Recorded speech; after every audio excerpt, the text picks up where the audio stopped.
কাল একটা ভিডিও ছেড়েছি অন্নপূর্ণা ভাণ্ডার যাতে প্রতিটা মেয়েই পায়, সেই নিয়ে কিছু মানুষের ঝাল লেগে গেছে। তো বিষয়টা হচ্ছে যে আমি কেন বলেছি। আচ্ছা বলুন তো, আমাদের ভারতবর্ষে এমন কতগুলি পরিবার আছে যে খুব ধনী, খুব হাইফাই, বা টাকা উড়িয়ে বেড়ায়, টাকা না চাইতেই পায়, এমন ফ্যামিলি গুণাগুণতি হয়তো 15%।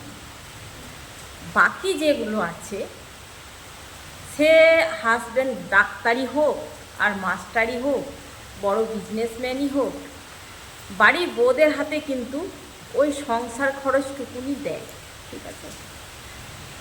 তো ওই যে মায়ের, ধরুন একটা মেয়ে যদি থাকে 13-14 বছরের, তো সেই মেয়েটি কিন্তু তার প্রয়োজনীয় যে পিরিয়ডটা হয় প্রতি মাসে, তার যে প্যাডটা দরকার, সেই প্যাডের টাকাটি কিন্তু বাবাকে চাইতে পারে না, তারা কিন্তু মায়ের কাছেই হাত পাতে, ঠিক আছে। এছাড়াও দেখবেন অনেক ফ্যামিলিতে সন্ততিরা কি করে, যে হয়তো ফিস্টি করছে, বাবাকে লুকিয়ে করছে, কিন্তু মাদের সাথে তাদের একটা বন্ধু বৎসল সম্পর্ক থাকে, ছেলে হোক বা মেয়ে হোক, যে বাবাকে বলো না মা, আমি ফিস্টি করব। তাহলে সেই টাকাটাও তারা কিন্তু বাবার কাছে চাইতে পারে না, তারা কিন্তু সেই মায়ের কাছেই হাত পাতে। আর বিউটি পার্লারের কথা বলছেন, মেয়েদের সাজগুজটা জন্মগত অধিকার। আচ্ছা বলুন তো, এই 2020 সালে যখন কি বলবো যে করোনা গেল, তখন মেয়েরা তো মাস্ক পরে থাকতো, গোটা মুখই ঢাকা থাকতো, কিন্তু ওই মাস্ক পরেও মেয়েরা কিন্তু ঠোঁটে লিপস্টিক লাগাতো।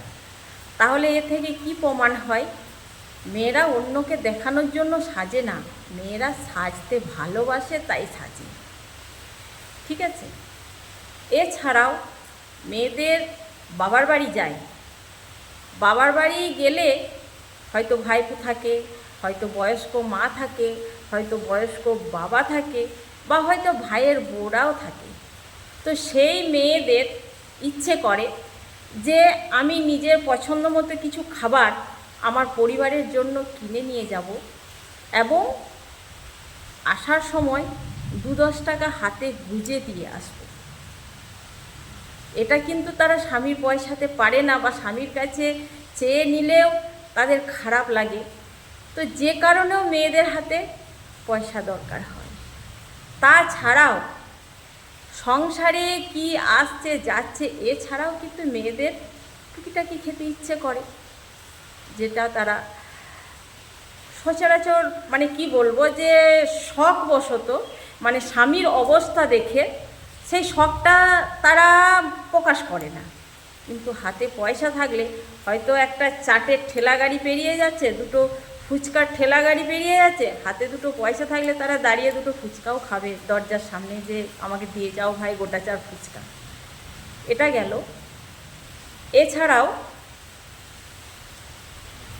হাজব্যান্ডেরও শরীর খারাপেও হয়তো হাজব্যান্ডের কাছেও পয়সা নেই, তখন মেয়েরা নিজের পকেট থেকে বার করে। বাড়িতে আত্মীয় স্বজন এলো, তার মান সম্মান রাখার কিছুটা অসুবিধা আছে অর্থনৈতিক দিক দিয়ে, মেয়েদের হাতে পয়সা থাকলে সেই মান সম্মানটাও রেখে দেয়। অনেক কারণ আছে, অনেক কারণ আছে যে প্রতিটা মেয়ে পেলে ভালো হয়। আমি বলবো না যে 3000 টাকাই পেলে ভালো হয়।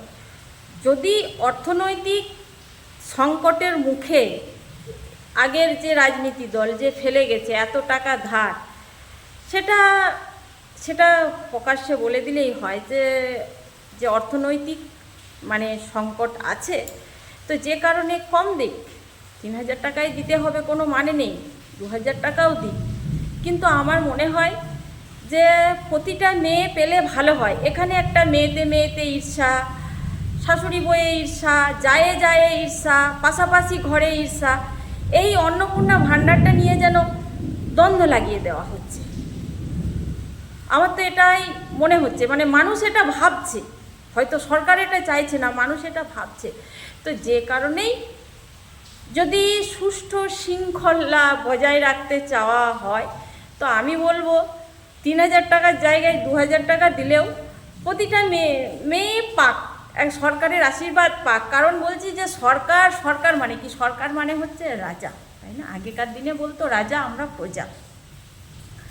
তো সরকার যে স্কুলে ভেদাভেদ দূর করার জন্য স্কুলে ইউনিফর্ম চালু করেছে, যে কেউ ধনী পরিবারের ছেলে আসবে সে একটু ভালো জামা কাপড় পরে আসবে, কেউ গরিব পরিবারের ছেলে মেয়ে আসবে সে তার জামা কাপড় একটু নিম্নমানের হবে।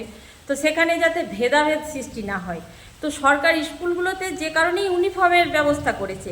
তো সরকারের চোখে তো সবাই সমান, কে বড় কে ধনী কে গরিব, সরকার মানে আমাদের বাবা মা সব, সরকার মানে আমাদের মাথার মণি, সরকার মানে আমরা তার ছত্রছায়ায় আছি, আমরা প্রজা। তো সেখানে যদি বাজবিজ আরম্ভ করে দেয় তাহলে কিন্তু মুশকিল আছে। আমার মনে হয় সুষ্ঠুতার সাথে শান্তি শৃঙ্খলা বজায় থাকবে, নতুবা এ যেন একটা মানে ঘরোয়া দ্বন্দ্ব সৃষ্টি হয়ে যাচ্ছে এই অন্নপূর্ণা ভাণ্ডার নিয়ে।